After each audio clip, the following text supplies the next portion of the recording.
For some reason, I feel like talking about the energetics of abundance, of money, of the current religion of money, how people, what's the proper term, misconstrue money, abundance, and wealth and value, how we currently think that the value of something in a financial or monetary value determines worth. The difference between worth and value, how just because something's monetary value is high does not mean that it's worth something, and something that has a low monetary value may actually be very worthwhile.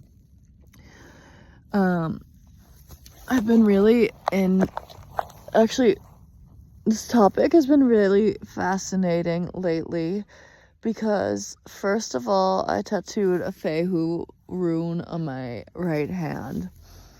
And I did this very intentionally because I wanted to connect with the energetics of abundance and from the ancient view of abundance. And this rune is the first rune from Freyja. And it also, in ancient times and antiquity, it represented livestock and cattle. And I've been living with a bunch of dairy cows right now, and they've been really teaching me that like abundance is kind of an overflowing, and this means connected to something overflowing and flowing. So what I've gathered is that abundance, it really has to do with flowing, things circulating and behaving from that way.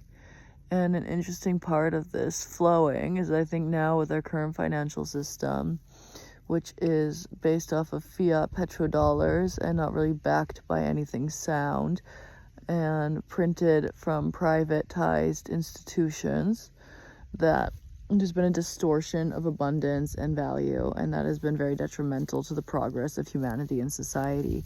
And currently we see a lot of hoarding of resources, a lot of things that are supposedly valuable being stuck and not flowing. And I mean, even the entire concept of money and the energetics of money is like liquidity, fluid, frozen.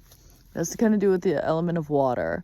And I think that really does beautifully explain finances and money if we think about it as water flowing freely and circulating.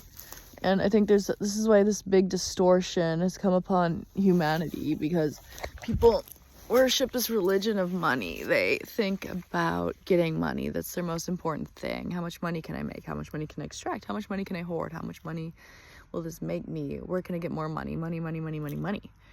And that's become the ultimate value. I mean, there's no value besides just money and the value of something, the price of something, which I worked a lot with my work, because that's the only thing people would ask. They're like, what's the cost of this? What's the cost of this? What's the cost of this? Only the cost from the price value of something, which that really bothers me, because the price value should not be the cost. We should think about the cost of a person's time, the cost of the resources used, the cost of the effort put into it, all of these things. So I think our current assessment and analysis of money and finances and values are greatly skewed, especially since the monetary system's already greatly skewed in who has it. If we go to like the basic principle of money coming from a central bank, which is then has a money printer with nothing really to say that. So collectively we have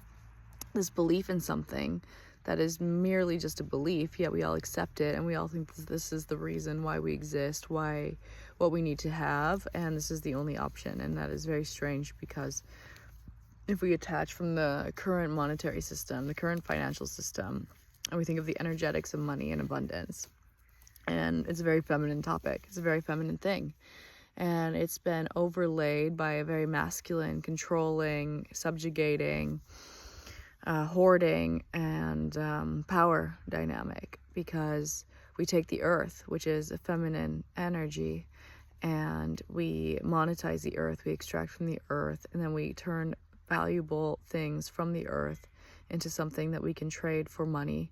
And that money is a thing that people care about, as opposed to the value of the thing from the earth, which comes for free. it's given. So earth is the ultimate abundance, and that energy is the ultimate abundance, and it's free flowing and it's free going.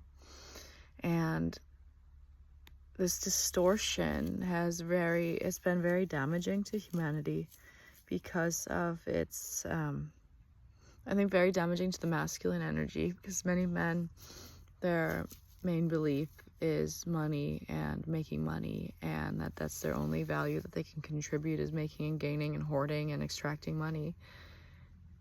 And we sit with people holding all of this money, hoarding onto it, from the people at the very top who can print it, down to, let's say, more everyday people, the middle class, the lower class. The middle class hoarding their money, thinking that they're superior than the lower class, who has to like constantly live paycheck to paycheck. And this is not judging everyone, because we're all subjected to this belief system that currently pervades over our entire society, that has been pushed upon us, and it's not necessarily something that we merely wanted, because because you always have people like, oh yeah, but we need a means of exchanging and because barter trading no longer works. But even if you try to collaborate with people currently, they don't want to collaborate because they think that you are exploiting or taking from them, because everything has to be monetized, and that's the only way that we can like collectively come together. But the thing about money is trackable, money can be canceled, money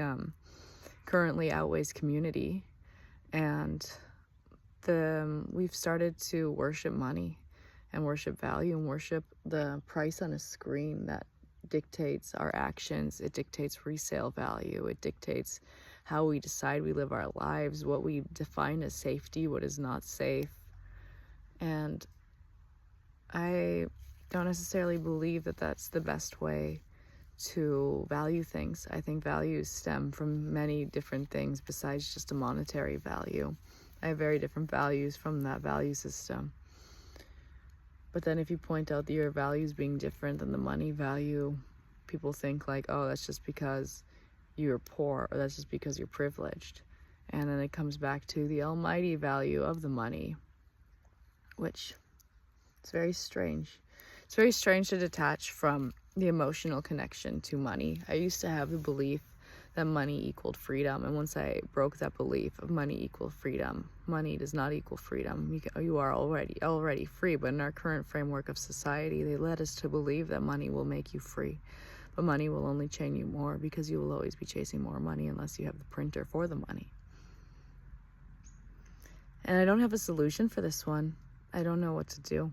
I only know that it's a belief system that we all currently think holds together the fabric and framework of society. And they think if the economic markets collapse, and the economics and the economies and the hamburger to French fry ratio in my intro to economics, where we're calculating and measuring and determining and deeming that this is the end-all be-all in the entire framework of our society, based off of the mere belief of it was a piece of paper. It's not even a piece of paper, it's a number of a screen that just circulates. That every time it circulates, a little bit is taken from its circulation until it reaches you, and then it must circulate again with a little piece taken every single time. And I have gone into the alternate cryptocurrencies, which at the end of the day, they also kind of, something's always taking something. So we don't really have a solution to this. But I think thinking about it differently, detaching the emotions to the numbers, that's number one. You have to completely detach to the emotions of the numbers. You have to completely detach from the perception of the numbers, because at the end of the day, that's what they are. They are just numbers. They're numbers that we decide and we believe to have an emotional, a belief attachment to. But the detachment, that's when you gain more power. But I think the most important thing is to really look at abundance, because I think abundance and monetary value are two separate things. I think abundance is overflowing with love, overflowing with energy, overflowing with creativity. And the fact that the most abundant people are sometimes the most exploited people is a very interesting thing, because the current people who think that they are wealthy are not necessarily abundant. They may be financially wealthy, but their finances is carefully calculated in a little card trick, a house of cards, so to say, of something that has been built upon for hundreds of years, thousands of years maybe, of a belief system that we all believe collectively, and we all give power to, we all give our attention, because I think at the end of the day, that is one of the most important things, because our very existence globally has depended on these little numbers on a screen, and then we decide who is more important, who is superior, and who is less superior based off of these little numbers of a screen, not based off of character, not based off temperament, not based off of their creations or their output or even their being and existence. We base it off of a financial number, and that financial number allows overstepping, entitlement, arrogance, and the belief that one can do whatever they feel like doing because they can live without consequence, because everybody has a price tag. And that's a very interesting, very complex predicament to be in when everyone has a price tag, because everyone believes in this thing, but everyone can have to believe in this thing, because if we stop believing in this thing, what will we do? What chaos would we be in? How would we move forward? How would we do things? I had a very wealthy ex. The thing about him is he couldn't do anything. He couldn't figure out how to fix the clog in his sink. He could pay someone to fix a clog in his sink, but could he do it himself? No. And that's the interesting thing. The people with the most money sometimes often can't do many things. What they can do is they can pay someone. And then that takes care of what they need to get taken care of, but they can't really do it themselves. So it's a funny thing, this money. People think it's a great equalizer, but it's actually probably a great de-equalizer. And well, it's not actually based on anything besides printing. And the debt goes up. What do we do?